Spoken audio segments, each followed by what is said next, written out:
you, Scott, for picking up on a pretty high bar.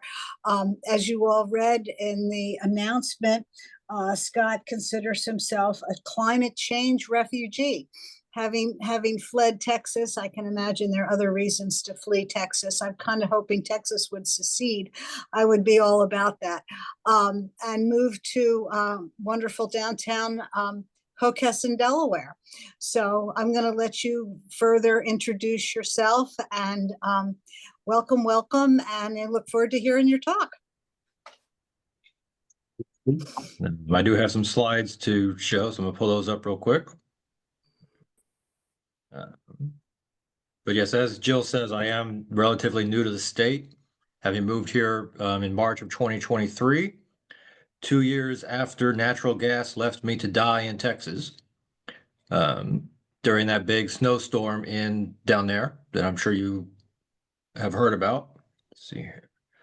Yeah, it got down to it got down to 7 degrees outside my house, 40 degrees inside my house. And I figured I would move to a state that could actually handle that kind of weather. So yeah, we moved to Hockessin. My wife and I and 2 dogs moved to Hockessin in March of 2023. And we love it. We're not going back. Okay. Can you all see everything? You can see my slides?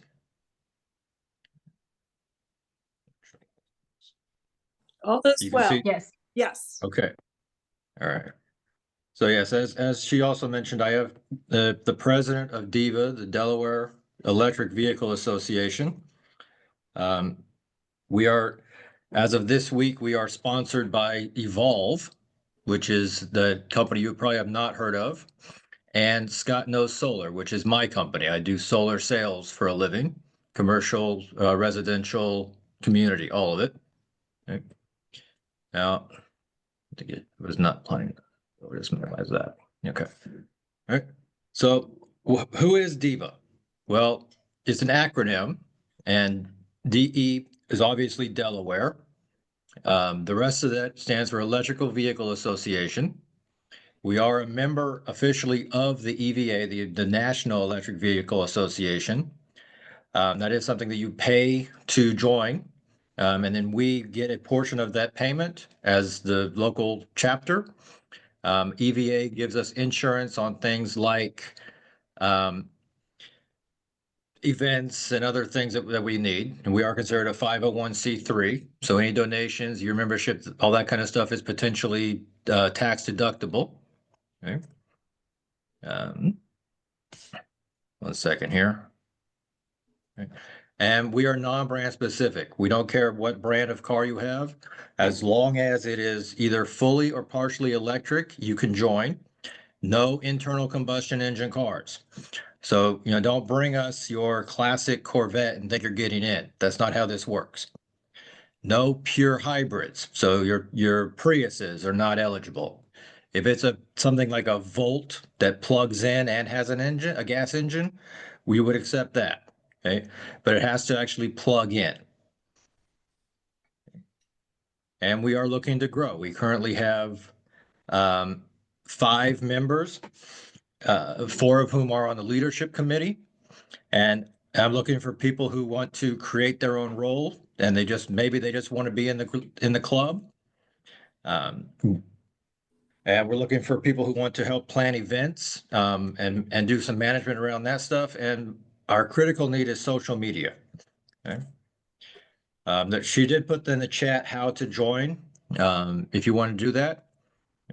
And right now, frankly, we are 4 white males running this thing, and I would really like to see that get diversified. We'd like to have some women voices, some non-white voices, some rural voices, all that kind of stuff. As many voices as we can get from as different areas as we can get. Right. Right. Okay. Do you want questions at the end, or do you want us to interrupt, or how do you want to do questions? Let's go ahead and interrupt. Yeah. So, because So wait a minute, back, so you have to have a plug-in car to be a member, is that correct? Yes, you have to have a plug-in car. It doesn't have to be fully electric, but it has to plug in. Okay, all right. Now, has that changed? Because I thought you could just be a member. Yeah, you can be a member, just like you can show up at events and that kind of stuff. You can join our mailing list if you'd like to, but to actually be considered like a contributing voice, you have to have a fully elect or a partially electric actual plug-in component to your car. Okay, got it. Thank you. Yeah. Okay. Any other questions so far?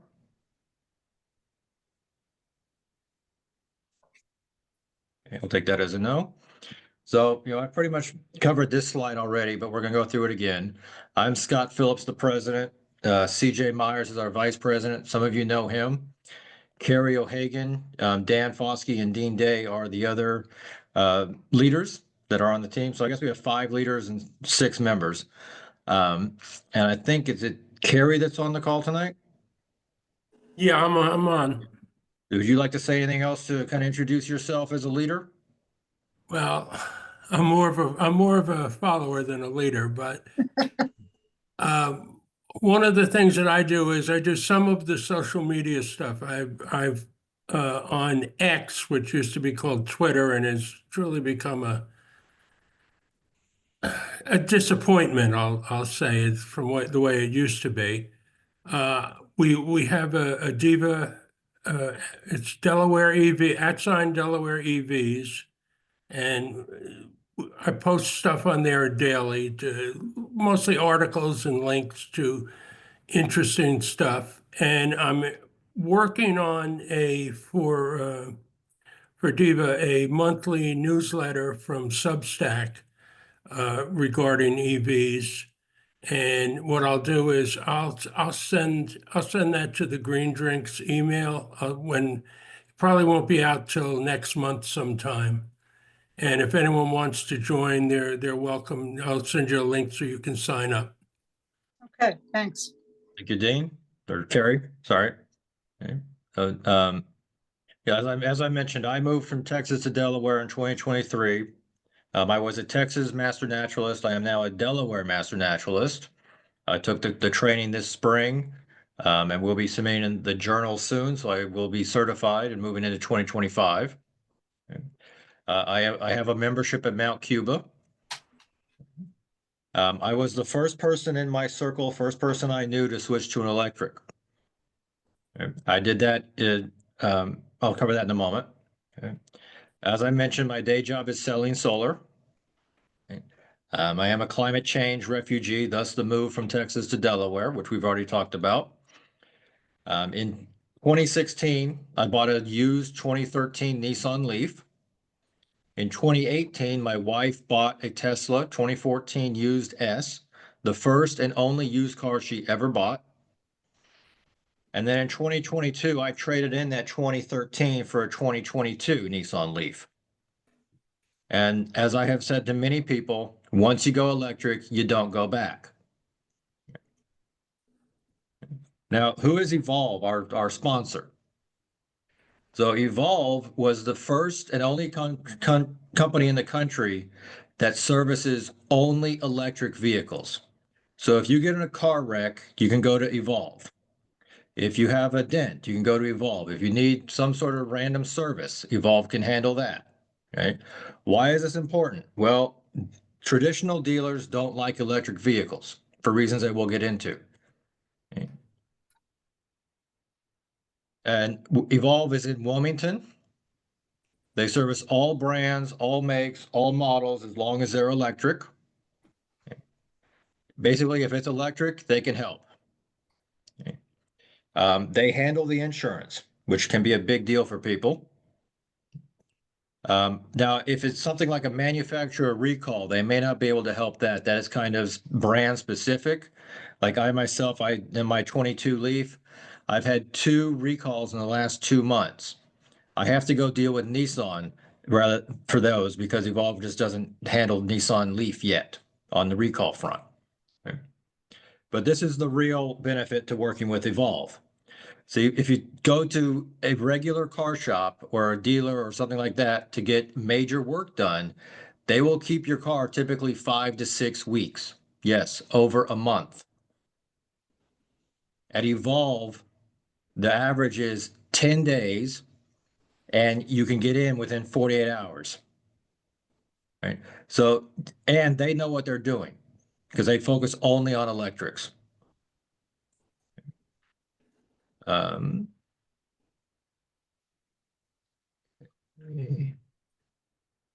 they are both auto body shop. They're primarily an auto body shop, but they do other stuff. Okay. Any questions that popped up?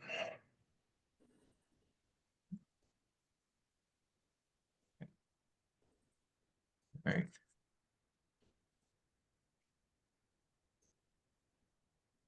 So as to me, my EV experience, like I mentioned a moment ago, I've owned an EV for 8 years, and once you go EV, you don't go back.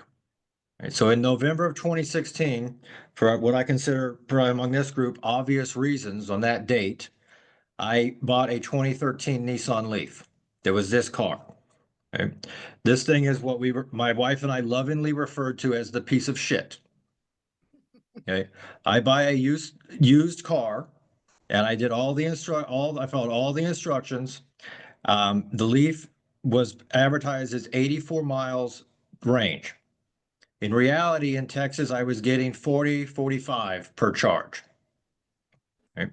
So you think that your people are worried about range anxiety. I've been there, done that. In the 6 years I had the car, never once did I have a problem getting from point A to point B. I never ran out of range, never ran out of charge. I never had to be towed. There were times it was close, but it never actually happened. Okay. Now, 2 years later, about a year and a half later, the person who watched me struggle with this piece of shit, the Nissan Leaf, what does she do? She goes and buys herself an electric. She doesn't buy a Nissan. She buys what we considered a real electric, a 2014 Tesla.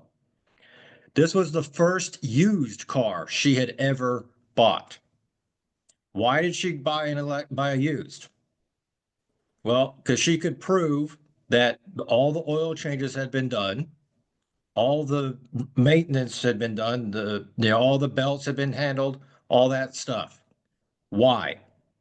Because none of it's required, which is the main advantage of an electric vehicle. And then, as I mentioned, in 22, I swapped my 2013 Leaf for a 22 Leaf. This was the first new car I had ever bought, and I love it. And this is a real EV. I can go 100, 120 miles, which after coming from 40 feels like complete freedom.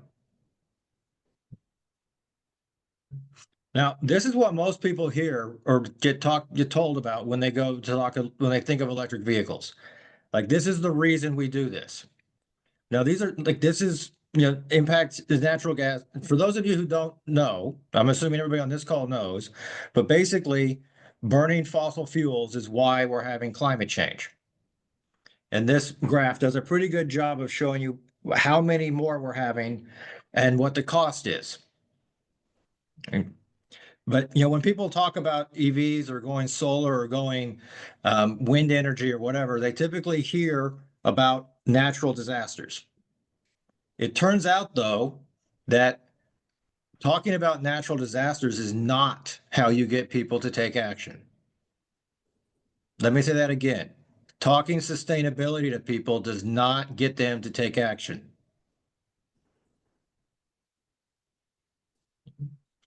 So how do you get people to take action? Well, you talk about the benefits of their action. So why would you go electric? Why does anybody go electric? First, it's the lower overall cost of ownership. As I mentioned, there's no maintenance. You don't have to deal with spark plugs, transmission fluid, oil changes, belts. You have 2,000 fewer moving parts on most cars. That's 2,000 fewer pieces that are going to break on you. And frankly, electricity is cheaper than gasoline. When I switched from my Dodge pickup to my Nissan Leaf, my gas bill went down $200 a month. My electric bill went up 20. We saw a similar thing when my wife switched from her Toyota to her Tesla.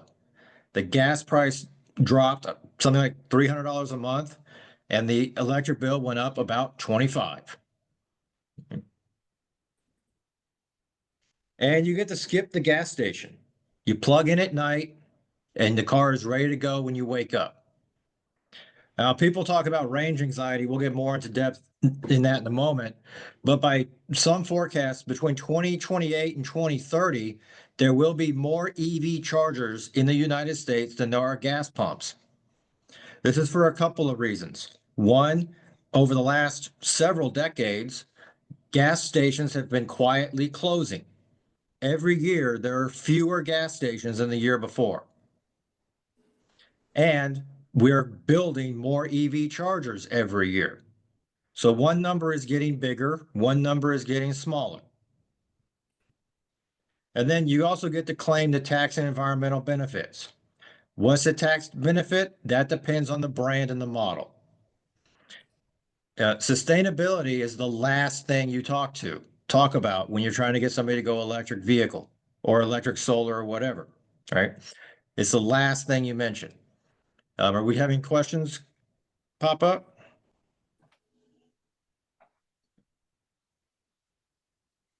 I think just Liz had to jump off. Okay. Okay. All right. And do we have any questions so far?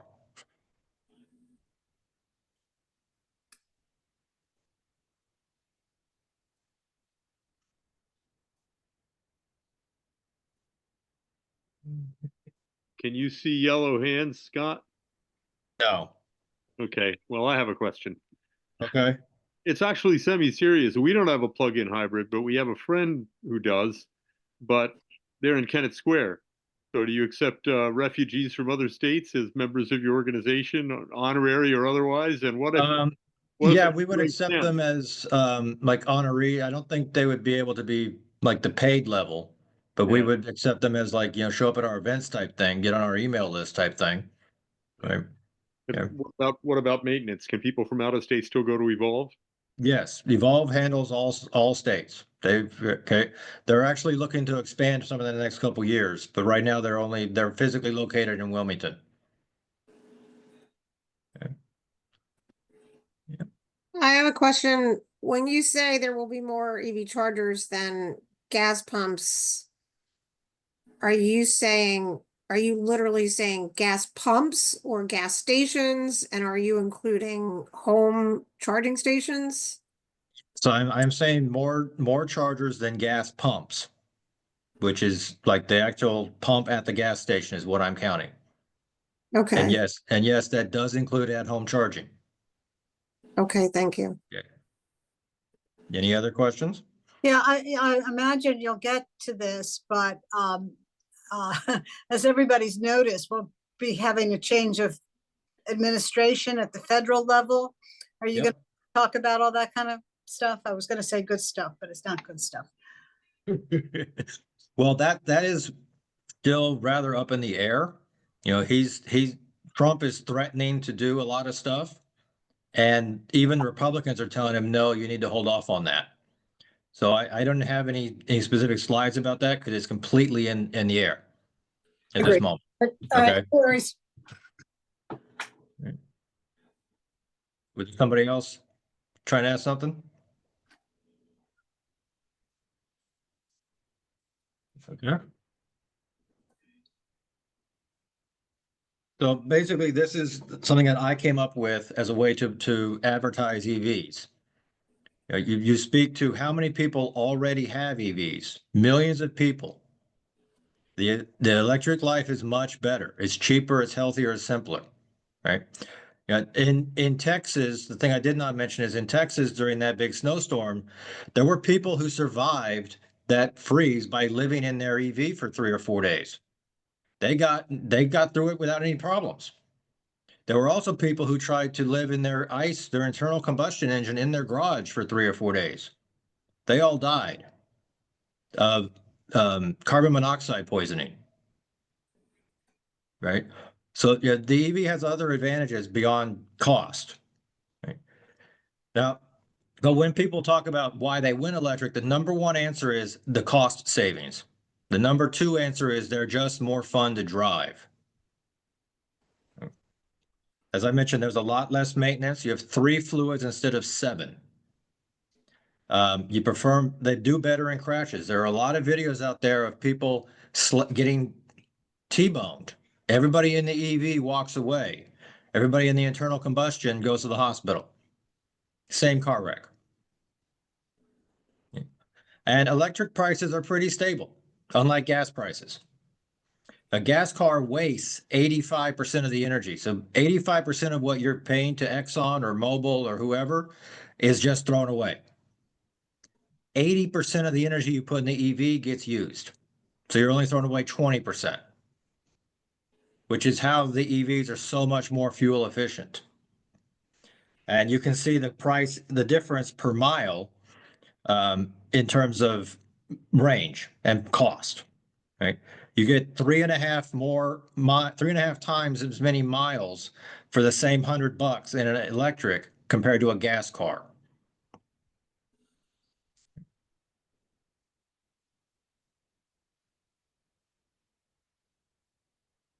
Now, so what's more popular? Yeah, is it something like a clean energy, an electric vehicle, wind energy, solar energy, or any of these things? Which is more popular? Any guesses? Baseball. Baseball. Anybody? So baseballs is the answer? Ice cream. Okay, anybody This is else? the healthy foods woman saying ice cream. Yeah, well, it's the most popular dessert in the country. So the answer is the only thing more popular on this list than electriric vehicles or wind energy is ice cream. Hey, Natalie. Okay. Here's where I got that information. You'll hear a lot that clean energy is controversial or that nobody wants it, or as I heard recently, it's not as popular as the government wants it to be. But Lawrence Berkeley did a study a couple years ago where they asked people who were living within a 1 mile of a wind farm what they thought of clean energy. 92% said it was positive or neutral. It's not a problem, or God, I love it. Okay. They asked the same questions about other things. These were the results. Baseball came in at 67%, as in 1 in 3 people hate it. Child labor laws were at 71%. Apple pie was 81%. Ice cream was 93%. So the people who live with clean energy are considered almost as popular as ice cream. Who do you know that doesn't like ice cream? If you know anybody, you have to think long and hard, right? Right. It's the same with clean energy. Despite what you'll hear in the press and what you hear about, in conversations. And this is the source if anybody wants it. Okay. Any questions at this point?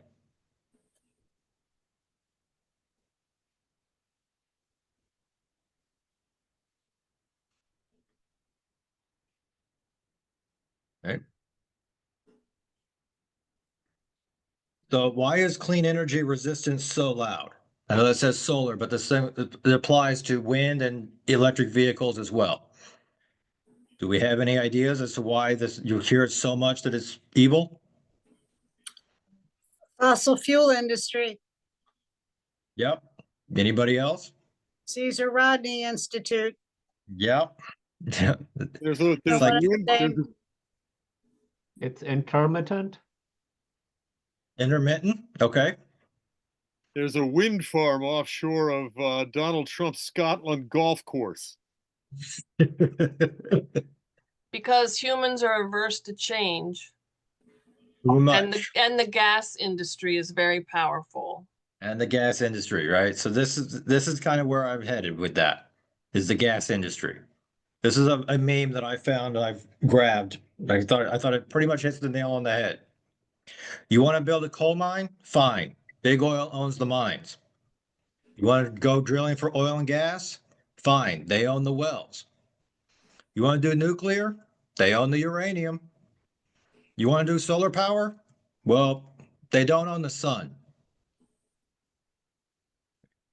So there's a lot of resistance because of that simple thing. They do not own the sun and they do not own the wind.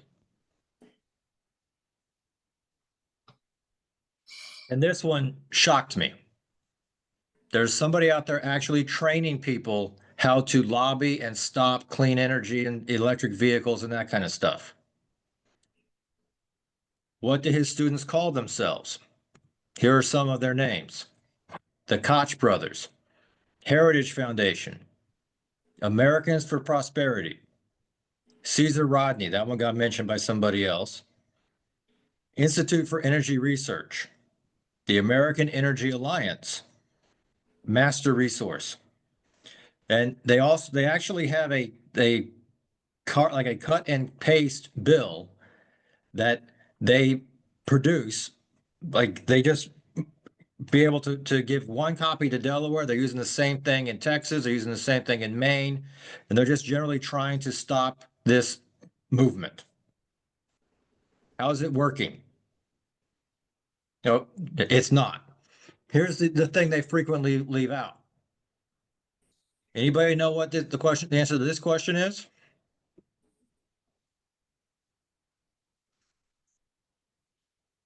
Unemployment? Unemployment. That's a good guess. What else? Any other answers? Inflation. You're both kind of close. Okay. So between 1850 and 2009, there were 12 official recessions. Right? We're talking like 1929. There was a couple one in the 1980s, 2008, and 2020. Right? Each of them all had one thing happen a month earlier. Anybody know what this one is? I want to say a Republican administration, but I'm probably wrong. Well, that's a factor, but that's not quite that simple. All right, something to do with the energy industry, right? Yes. Housing or stock market? Nope. I would guess, okay. Gas as in gas, not gasoline, gas. Oh, Right? gasoline. Exactly, gasoline. Right? People couldn't pay their mortgages in 2008 because the gas prices went from $1.50 to $3.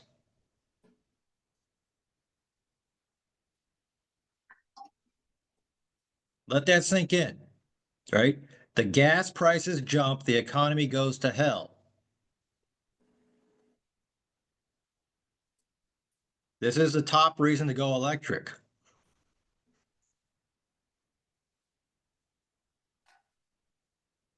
How do you get off the roller coaster? Right? Have we learned the lesson yet? This happened 10 times in 170 years. The same thing happens. They decide they want more money for their product. We give it to them, and the rest of the economy goes downhill. You switch to electric, you stop paying them. Like, personally, I don't even know what gas prices are right now. Why? Because I've been to 2 gas tanks in 8 years. This is how you get off the roller coaster.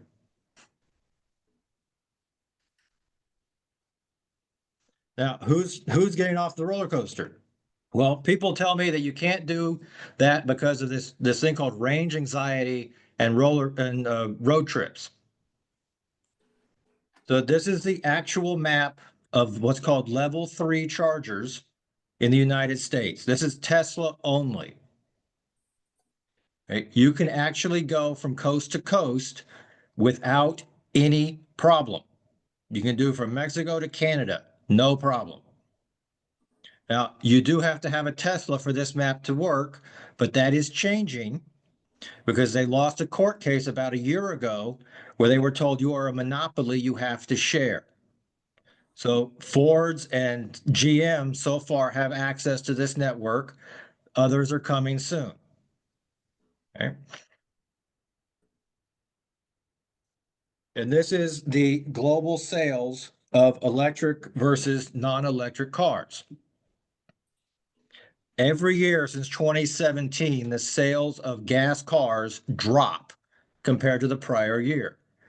This is part of the reason that the Republicans are so loud about we have to get the gas cars back on the road. We have to kill the EV tax credits because the EVs are coming. Right? Does anybody know what, I mean, I'm sure that you've heard this concept of a tipping point.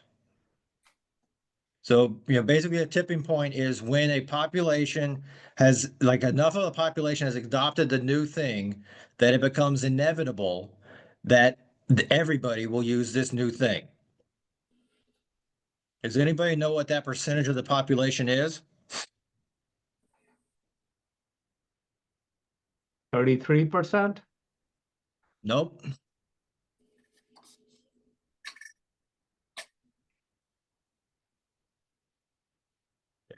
If there aren't any other guesses, the answer is 1%. If 1% of the population adopts the new technology, everybody will within a few years. That's Okay. amazing. Where are we Yeah. now? We're at 2% or 2.5%. Okay. So EVs are coming. Don't let anybody tell you that they're not coming. Okay. Now, this is a game that my wife and I play. We call it Sexy Stork. All right. I invite you to play it as well. Right. You can change it. You can make it your own, but it's a kind of a car counting game. Right. And we started playing this in Texas when we saw Teslas on the road. Yeah. So basically, sexy is any of the Tesla models. So if you see an S, that's an S. A 3 is an E. That kind of thing, right? The rest of it is semi. We have yet to see a semi. Transport, which is an 18-wheeler carrying 100% electric cars or Teslas. We see a few of those. O is any other Tesla. Or not, sorry, any other electric vehicle. R is a Rivian, because there have been enough Rivians on the road lately that we thought that they deserve their own category. And C is Cybertruck. Okay. Now, this is a game that my wife and I made up, but we've been playing it for about 5 years.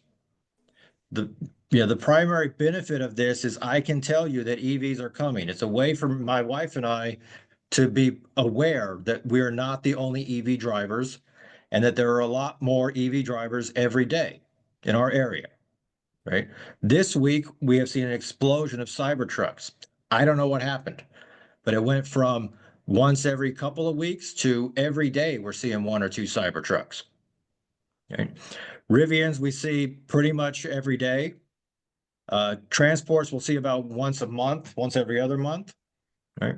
And others we'll see a lot of. Those are like your Ford Mustangs, your Ford F-150, the Mach-E's, those kinds of things, right? The Kias, the Hyundais, right? But this is a game that we play, and it's been very educational for me and her. So I encourage you to play it. Make up your own rules, change the rules, make it your own. Okay. Now, this one needs to be in the chat. Can you put this in the chat, please?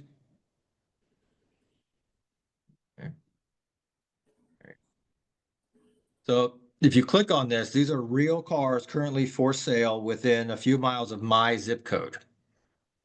All right. People tell me that they can't go electric because of the cost. Right. So these are used cars. Right. Like the first one that pops up is $18,000. Seems like a lot. Right. But you've got some down here that start at $9,000. This is a 2017 Leaf. I would personally stay away from that one unless you're willing to deal with 80, 90 mile range. But that's up to you. right? Yeah. So, right, but how do you actually get people to buy electric cars? Anybody know?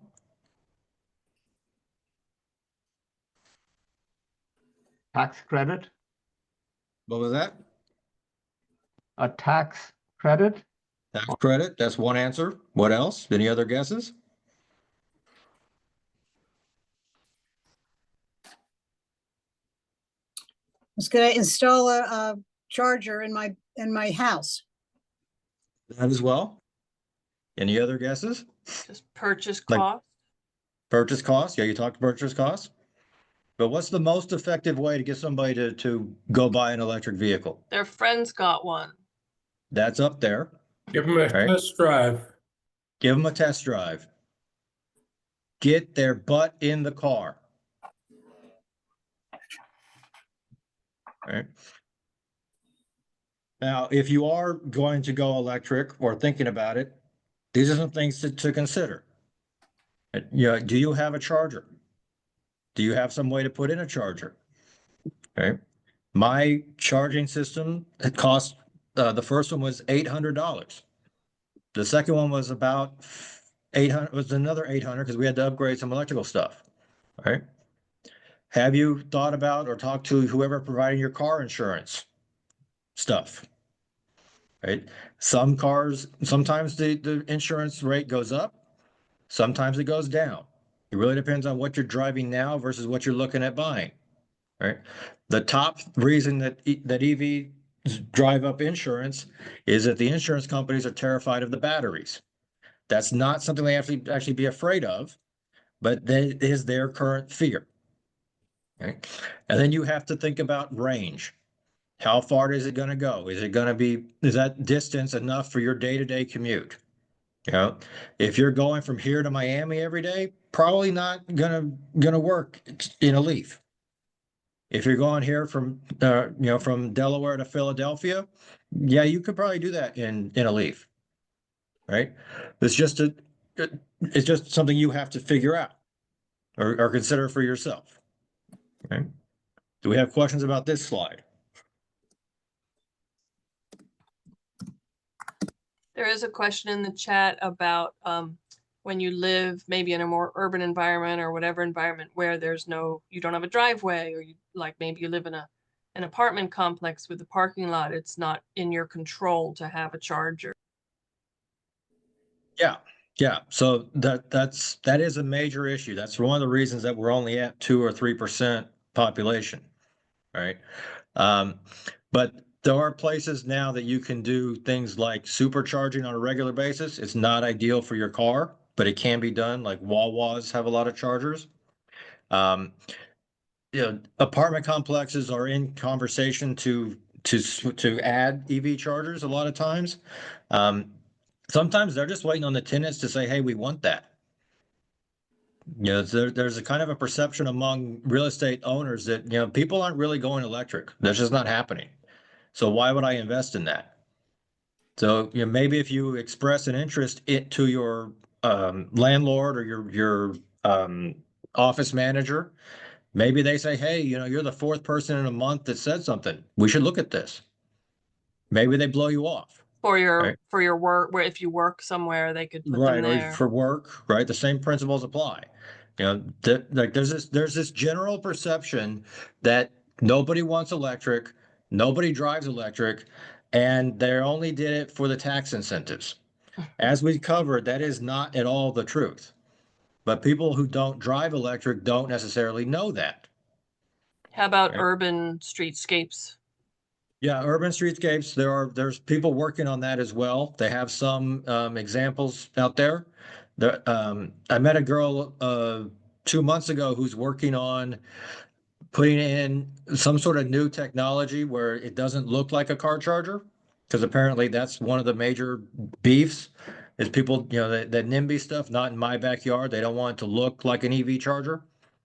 So she's got some new thing that they can put 2 or 3 cars per charger, and it looks like a lamppost, right? But yeah, there are people working on that. There, I mean, that's an issue in, like historic areas, like people in the past who've lived in Old Newcastle. Yeah.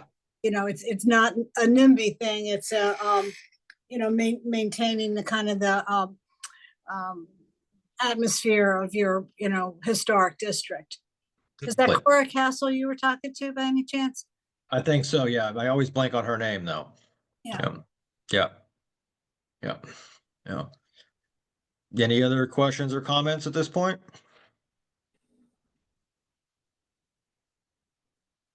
Yes, can you comment on what's going on in the housing market? Is there a shift to or away from rentals? Because somebody who's renting a place might have more difficulty installing a charger. Right. So yeah, so there are probably more rentals now. I don't have the statistic, but I would bet there's more rentals than owners, especially compared to a few years ago. Right. If you're a tenant, though, the way to get a charger put in by your landlord is to convince them that it's a good investment. Right. So like it's not exactly charger, but like I put solar panels on my house in 2012. We went to sell that house in 2018, right? I laid a electric bill on the thing for the open house, like on a table for the open house. My agent had told me to expect it 45 days before an offer. We woke up the next morning to an offer because of the electric bill. Right. So the conversation to have with your landlord is that, hey, putting in this EV charger drives up your property value. And if and when you do sell, it'll make it more attractive. If I move out and somebody else wants to move in, you're more likely to have a quick rental rather than a long dead period. Those kinds of conversations. Right. Does that answer your question? And they get the tax credit, right? The And property they owner get the would get- tax credit. Yeah. Currently $600, All right? Which should, no, Yeah. sorry, I missed the point about the electric bill, though. Are you saying that the electric bill is lower, for some reason, because I don't know. Can you explain? so I was using it on solar. I haven't sold a house that has only an EV charger. Okay. But on solar, I pointed out, your next client sees the lower electric bill. They want that. They're willing to buy it. They're willing to pay you for it. Right. Somebody has an EV and they're looking at 5 houses. One of them has a charger, the others don't. Which one are they going to pick to rent?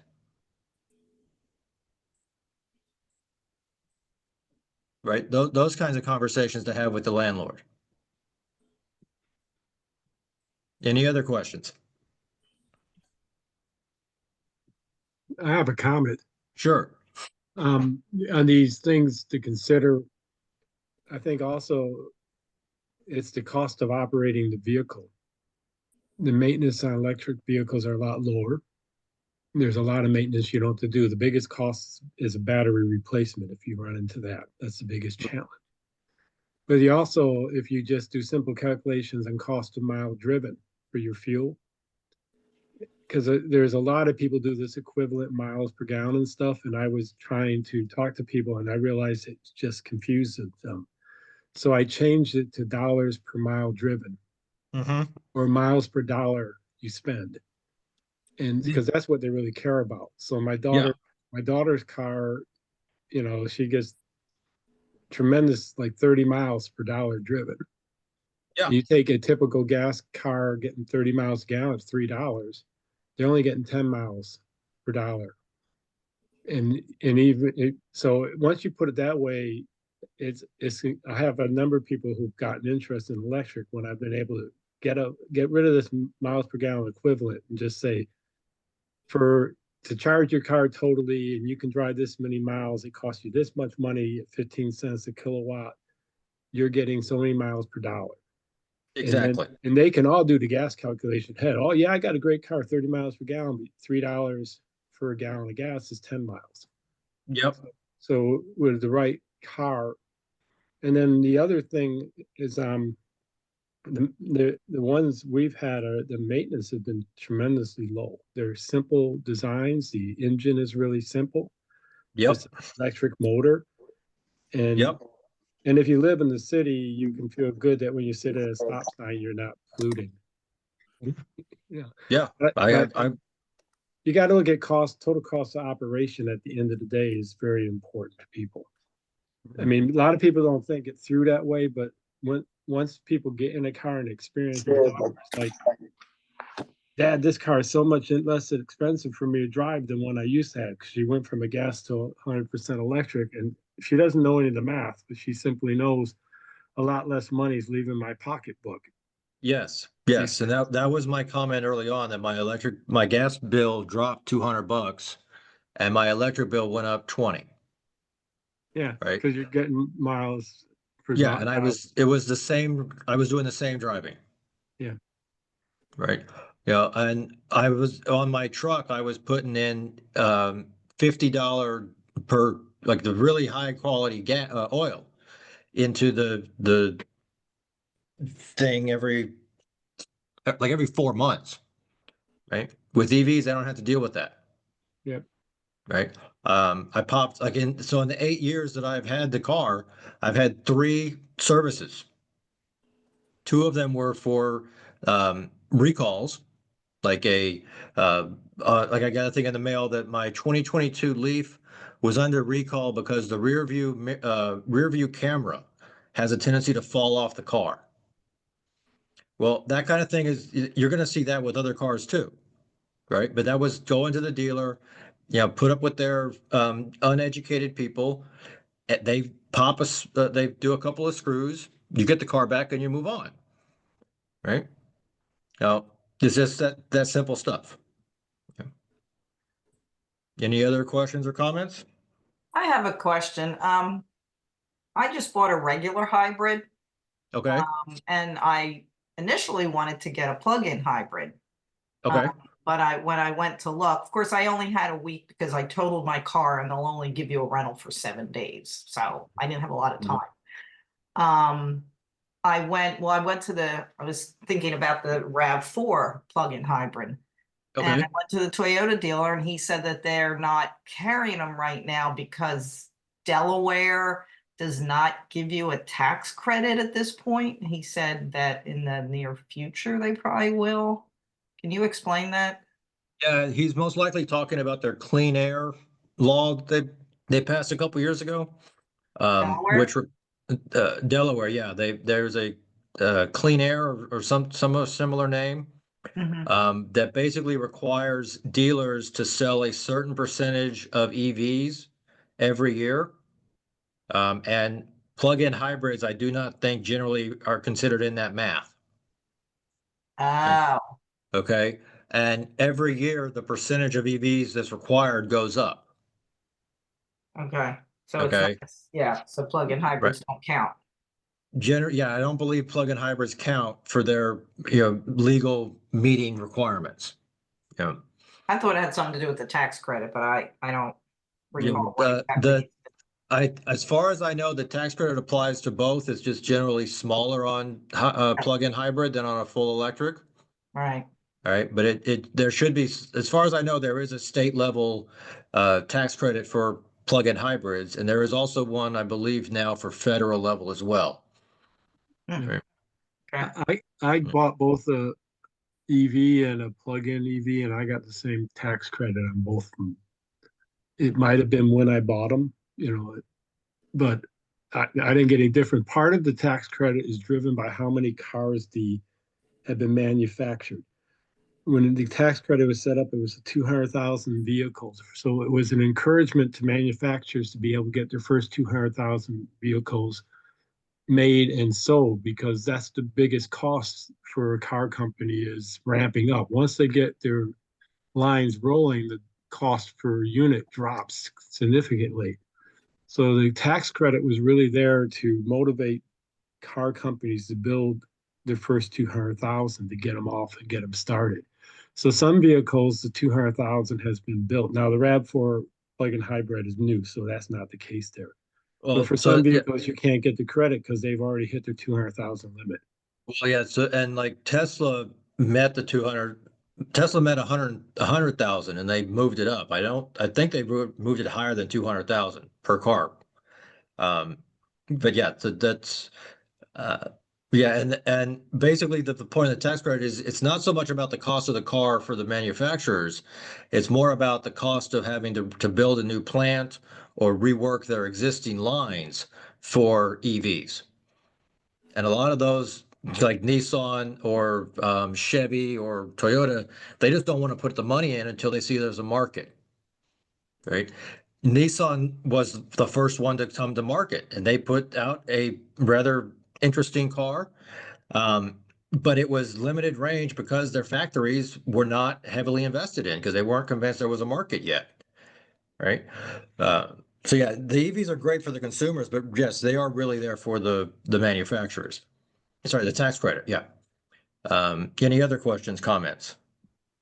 I'm just reading the chat too. AJ asked how long does it take to install a charger in your garage? And your predecessor, Charlie Garlow, is on here and said it took 1 day to install his charger.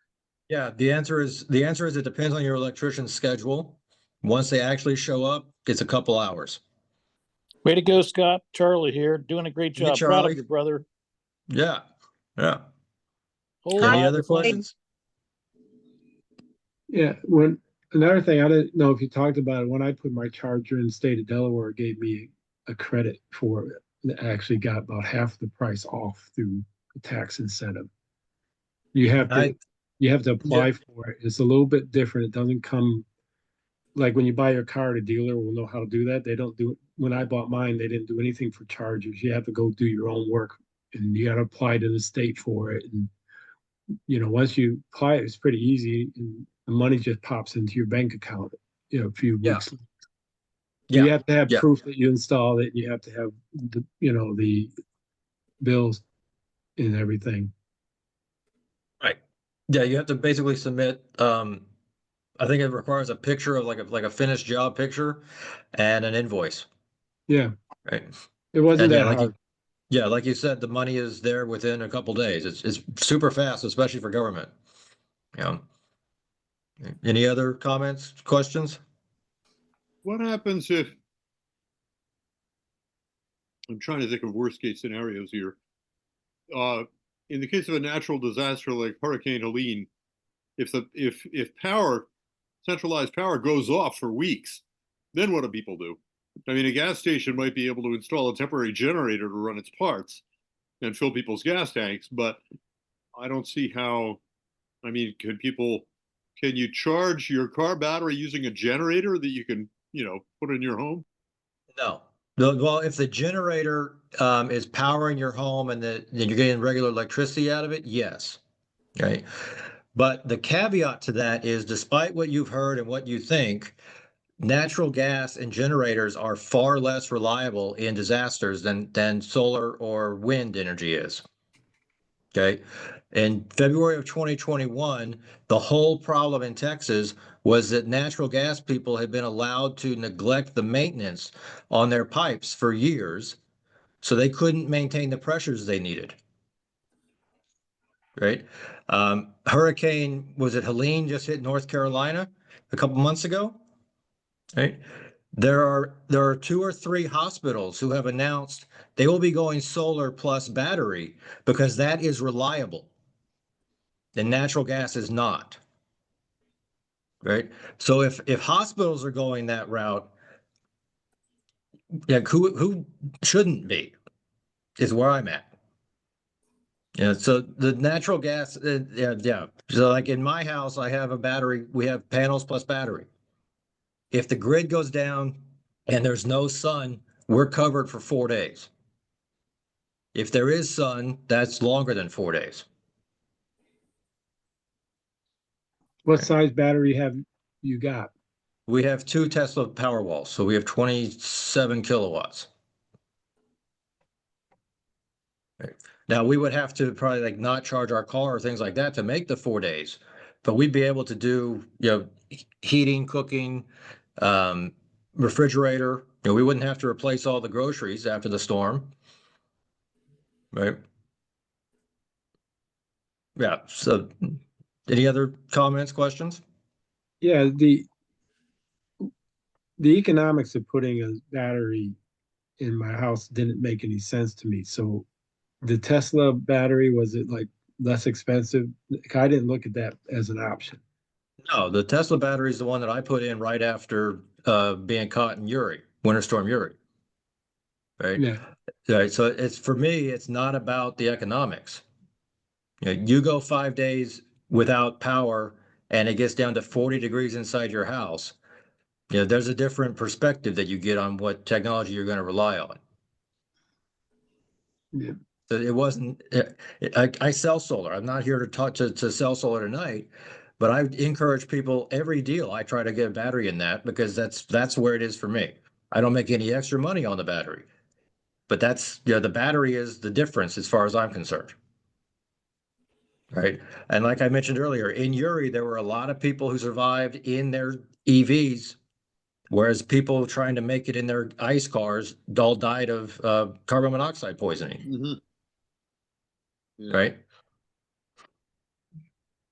I was wondering if you could comment on the marketplace, particularly in Texas, because Texas has a reputation for, I think, being by some measures, the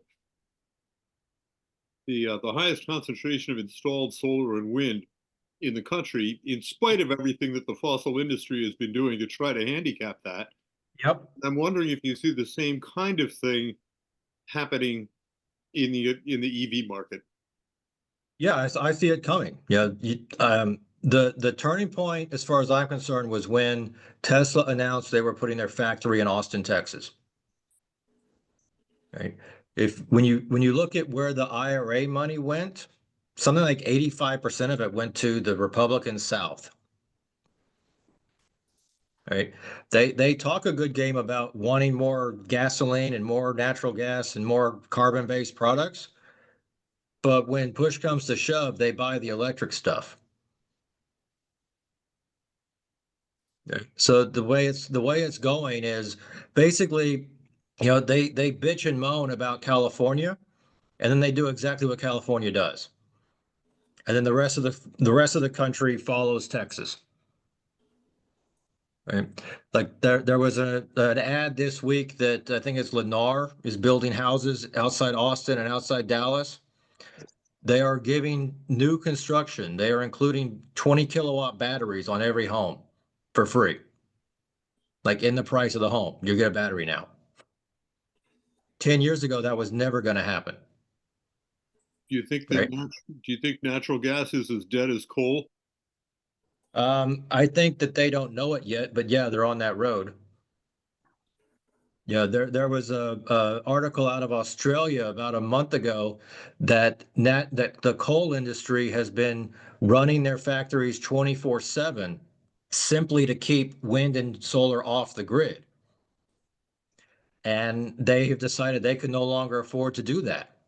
So they struck a deal with the wind energy that will turn our power off at some, you know, during these hours, and you can have the grid all to yourself, wind and solar. Right. I think that's the way that natural gas is going. And I think that's also a large part of why you saw so much noise about killing tax incentives in the last election cycle. Yeah. Any other questions, comments? Yeah. Have you thought about the use of your vehicle as your backup battery? There's a lot of technology where you plug your car in there today, your solar panels charge it up at night, you run your house off your car battery because Yeah, that's all coming. Yeah, it's not yet high enough like percentage of people that moves the scoreboard, but it's definitely coming. Yeah, yeah, it's a because great thing, yeah, right? because it's to me is you've already got this battery sitting there that for a typical car it sits idle the vast majority of the day. You don't drive all day Yeah. long. That's Right, just a fact. Your car gets driven to right. work. And you know, So it's a and battery, and when then often these car batteries, you know, they're even a little small car has 60, 70 kilowatt, and the truck has 150. So you got huge capacities in these batteries that could you run your house for days, without, and you just recharge it during the day, recharge it when the sun's out. And then at night, you don't draw any electricity, you just draw it off your car. Because that's the one way I think long term makes a lot of sense, because you've got larger batteries in your car than even what you're talking about you had in your house. Yes. Yes, and that's the way it's going. It's like they figured out that the ideal scenario is solar plus wind plus battery. Right? Because typically when the sun is shining, the wind is not blowing. And when there's clouds, it means there's a storm, which means wind is blowing. Right? And then you have a battery there to cover any gaps. Right? So the using your EV as the battery makes a lot of sense. And in my personal opinion, this breakthrough came for when somebody realized that most EV batteries, when they're done, rather than getting recycled, they are currently going places to be battery backups for the grid. So somebody had the thought, why are we only using old dead batteries? We can do the same thing with new batteries and put them in the car, use them in the car, right? Yeah, but like I said, it's coming. There aren't enough people yet that it actually matters, but it is definitely on the horizon and will be real in the next probably 5 years. Yeah, and there's a couple cars where they do reverse now, right? Not mine doesn't, but some of the newer cars, Yeah, you like see I the know. advertising where they're running the campsite off their car. I mean, Yeah, I know like the Ford Lightning has that, right? okay. And I saw an ad last week saying that the Ford Lightning is now available with that technology for less than an ICE car, a gas car, right?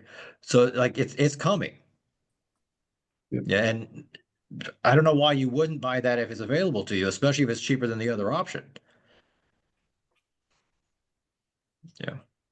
Well, I mean, the bottom line is the economics are what's driving it. Because when I put my solar panels on, I said to my wife, I want to go green. We may pay more for electricity. So when Yeah. I got my panels installed, and I'm making it 8.5%, 9% tax-free return on my investment, because I'm actually generating enough avoidance of income that I'm making money.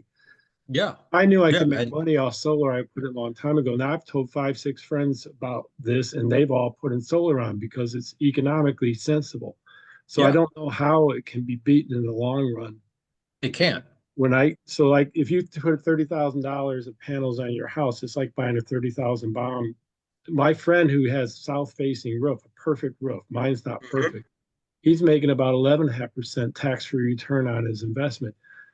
You can't make that easily anywhere. So No, you can't. it's the no brainer. If you can, the biggest challenge to solar is the upfront investment. You got to either borrow, or not everybody's sitting around with $30,000, $40,000 to put on their house. That's the biggest barrier. You probably know that as a salesperson. Yeah. Yep. Okay.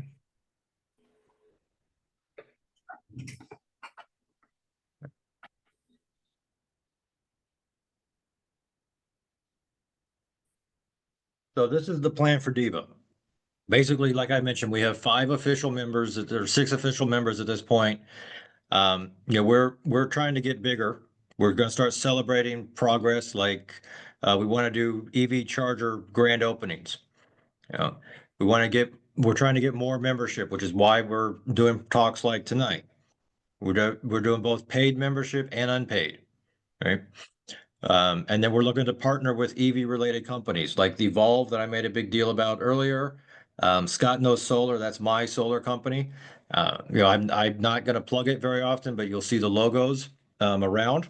Basically, I'm the solar guy who actually has solar. That's my whole pitch. Right?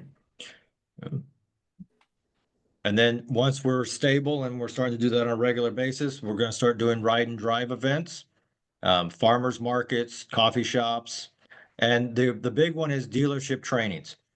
I walked onto, like I mentioned, taking my Nissan Leaf a month ago for that recall service. And while that was in, I walked over to the sales floor, and started looking at a Nissan Ariya, their larger SUV. So the sales guy walks over to me. What's the first thing he says to me? What's that? Close. Any other guesses?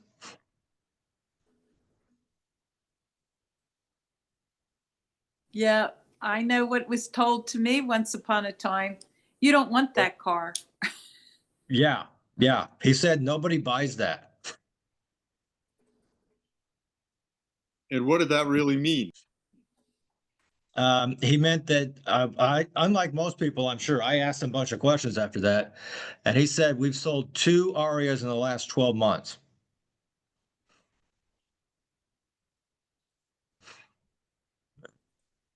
Now, I'm sure that if you lead with nobody buys that, you're probably not going to sell very many.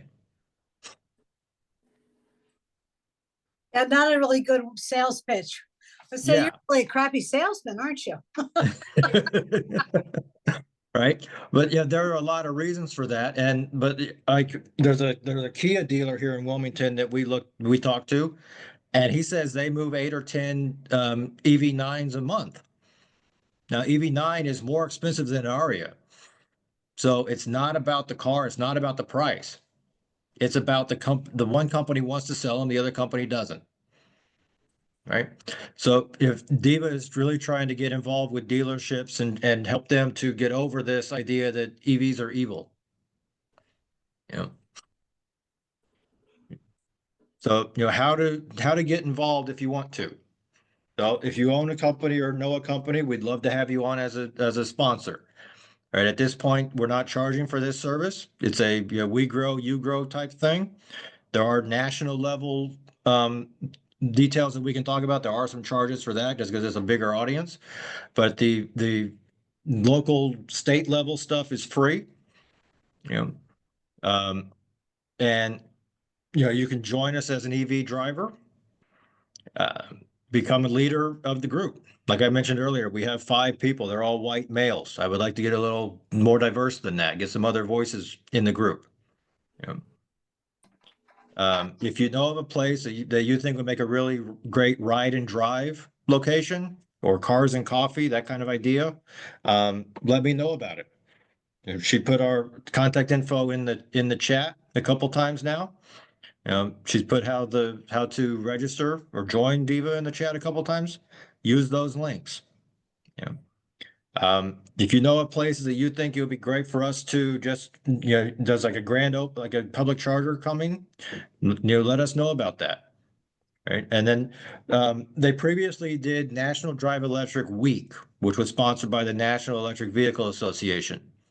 There has been so much demand and so many events that in 2025, they're transferring it to National Drive Electric Month. So that will cover, it's either all of September, or I think it's half September, half October. All right. So we're looking to make a really big noise about EVs during Electric Month, but we need to know places that want to have us show up. All right. So if you have an idea, let me know about it. Let us know about it. That is my entire presentation. So if anybody has questions, I think we have about 15 more minutes. Yeah, let me just, we don't exactly have a time frame. We kind of go until we're done, and then we're done. So don't feel obliged to, watch the clock. So thank you. Does anybody else have any comments, suggestions, ideas for Scott? You're really throwing open the opportunities to participate and join you and get rolling on this idea. Every time I see a new license or a temporary license plate, I say, did they get an EV? And so I'm hoping that you will advance this thought a whole lot. So Dee just put into register and join more information and how to get in touch with Scott. Judy, is anything going on with Ollie about EVs? Don't you have an EV guy there who's very active with Yeah, bridging Charlie Carter's pretty much our head guy there and is so knowledgeable about EVs. And then in the spring, we do a car show. So that's kind of fun. That's very cool. Yeah. Scott, do you know this Charlie I get Charlie Carter. Carter and Charlie Garland mixed up. Yeah, Do you know No, him? That's a I do contact not know that name, no. you guys can share. it is good. And by the way, I have a question, but I don't need to take this whole forum. I'm interested in leasing an EV. I currently have a plug-in hybrid, and I'd be more interested in EV, but I haven't done much research. I don't know a lot about leasing personally. I've never done it. But it can be the right scenario for some people. And yeah, we can talk offline. I'm happy to do research and help you through that process if that's. Thank you. Yeah, you have my email like 12 times now, so send me one. Thank you. Okay. Yeah.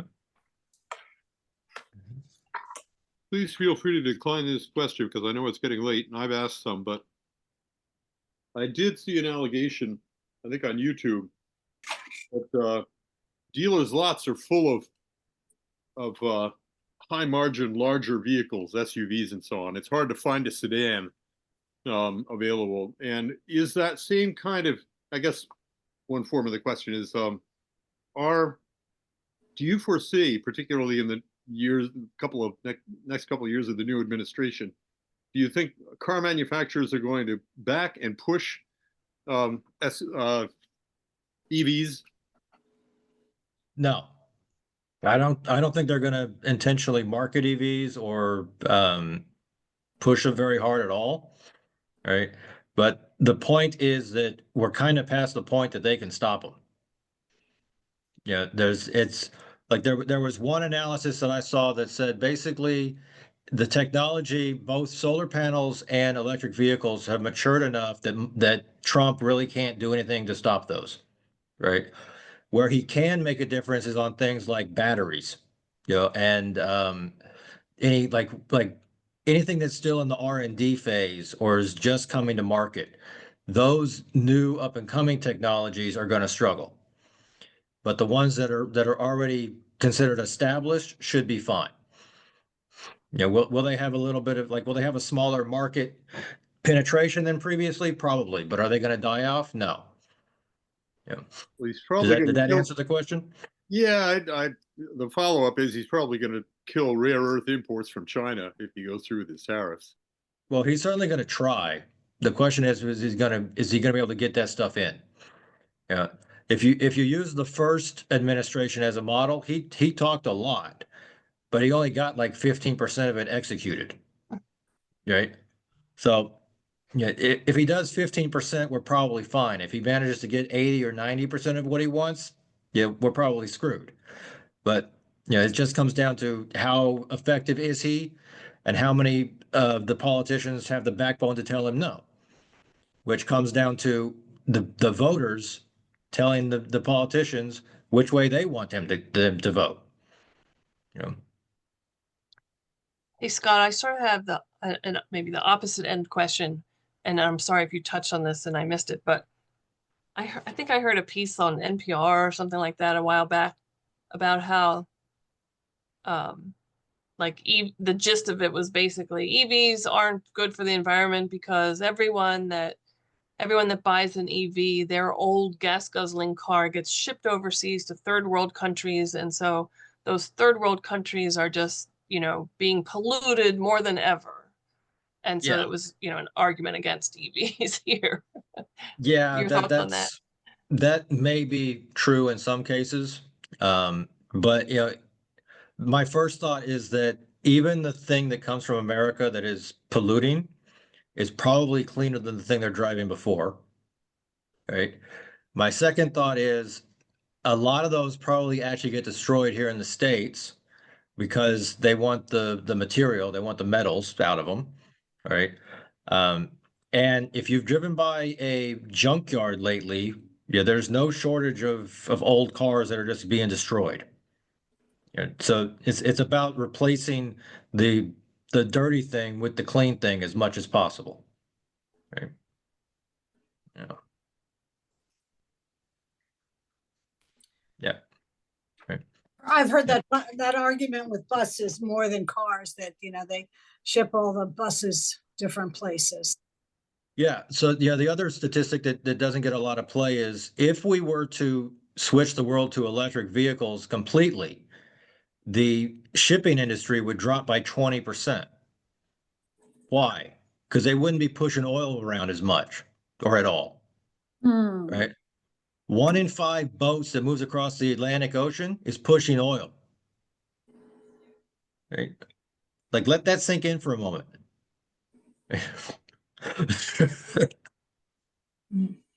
Yeah, that's yeah.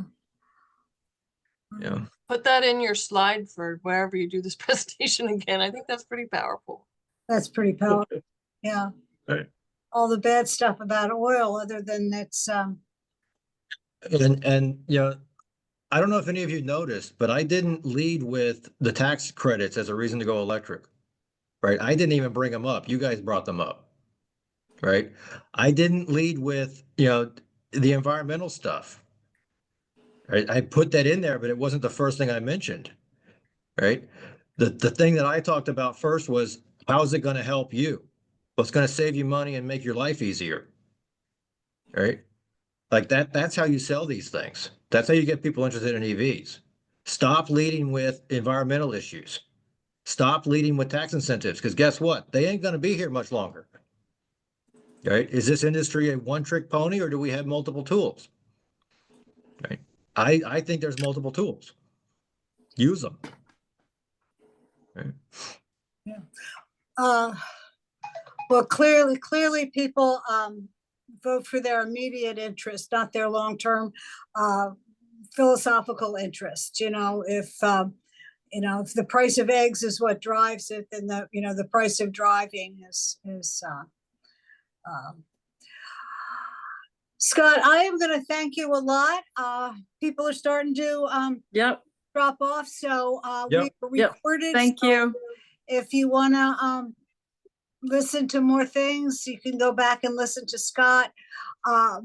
Thank you. And I feel that DEEVA is in excellent hands. So, And like I've said a few times, you have my contact information. we got it. Use it. All righty. Okay. Sounds like a plan. All Thank right. you. Thank you so much, Scott. Yeah. Happy holidays, everybody. Yeah, Thanks, happy Scott. holidays. Yeah. Oh, I forgot January, but I'll send you a note. Oh well, yeah. Just let people go. We'll send an email. All right. Thanks a bunch. Thank you.